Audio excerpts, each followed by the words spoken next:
कि एक बात यह कि नीट परीक्षा किस तरह से करवाई जा रही है, क्यों नहीं उठेंगे सवाल।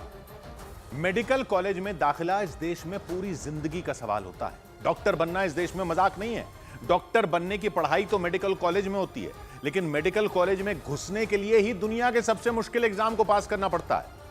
पास ही नहीं करना पड़ता, उसमें इतने नंबर लाने होते हैं कि सरकारी मेडिकल कॉलेज में दाखिला मिल सके, क्योंकि प्राइवेट मेडिकल कॉलेज में पढ़ने के पैसे नहीं होते गरीब और मध्य वर्ग के बच्चों के पास। और यहां इस परीक्षा में 67 लोग टॉप कर गए। 67 लोगों के पूरे नंबर आ गए। देश के टॉप के मेडिकल कॉलेज दिल्ली के एम्स में इतनी सीटें ही नहीं है, समझ रहे हैं आप, इतनी सीटें ही नहीं है जितने बच्चों ने टॉप कर लिया फुल नंबर लेकर। तो ये कैसा एग्जाम करवा रहे हैं? किसको देंगे एम्स में एडमिशन और किसको मना करेंगे? बोलेंगे कि दूसरे कॉलेज में जाओ। किस तरह का मजाक है ये? और इन 67 छात्रों में कई तो एक ही सेंटर के निकले, एक ही सेंटर के कई छात्र टॉप कर रहे हैं। 24 लाख छात्र एग्जाम दे रहे हैं और कई छात्र एक ही सेंटर से टॉप कर रहे हैं। तो सवाल क्यों नहीं उठेंगे? इतना इत्तेफाक होगा तो बाकी लोगों को शक तो होगा ही। ऊपर से ग्रेस मार्क दे दिए इस बार। किस बात के ग्रेस मार्क? तो कह रहे हैं कि कुछ जगहों पर बच्चों को पेपर लेट मिले थे, इसलिए उनको टाइम कम मिला, तो उन सेंटरों के सारे बच्चों को नंबर दे दिए उस हिसाब से कि कितने मिनट देर से पेपर मिले। सबको ग्रेस मार्क दे दिए। कमाल है। लेकिन इसमें उन बच्चों की क्या गलती जहां पेपर टाइम से मिले? पेपर लेट दिए आपने और भुगते बच्चे। और सुनिए, यह भी बता रहे हैं कि कुछ सवाल में एक जवाब एनसीईआरटी की नई किताब में अलग था और एनसीईआरटी की पुरानी किताब में अलग था। तो जिन बच्चों ने दोनों में कोई भी जवाब दिया, उन सबको उस सवाल के नंबर दे दिए। दोनों जवाब सही मान लिए। ये हो क्या रहा है? ये पूरे देश के मेडिकल कॉलेजों में दाखिलों का एग्जाम है। इसके लिए लाखों बच्चे ही नहीं, एक तरह से लाखों परिवार कई साल लगे रहते हैं। और यहां ये सब ऐसे चल रहा है।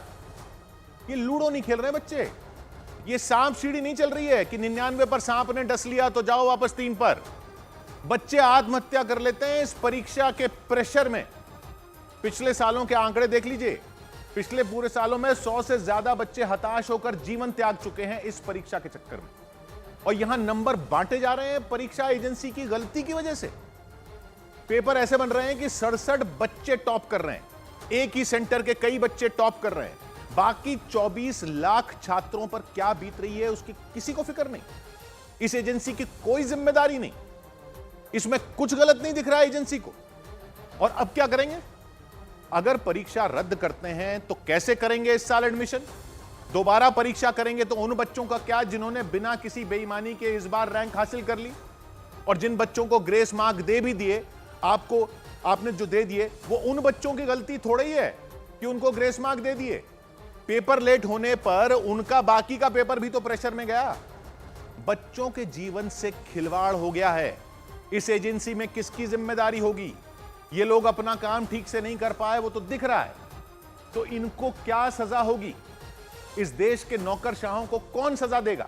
और नहीं हो पा रहा है इनसे तो इनको कौन निकालेगा? इनके तो नाम ही नहीं पता होते किसी को, तो ये तो शर्मिंदा भी नहीं होंगे। सिस्टम क्या होता है? हर सिस्टम के हर अंग को चलाने वाला कोई तो होता है ना। बच्चों का इतना कुछ बिगड़ गया, इनका क्या बिगड़ेगा? या तो यही रिजल्ट माना जाएगा या ये रद्द होगा। दोनों केस में नुकसान तो छात्रों का ही है। इनका क्या नुकसान? ये लोग कैसे सुधरेंगे जब तक इनको सजा नहीं होगी? भेजिए ना इनको इन बच्चों के घर वालों के पास।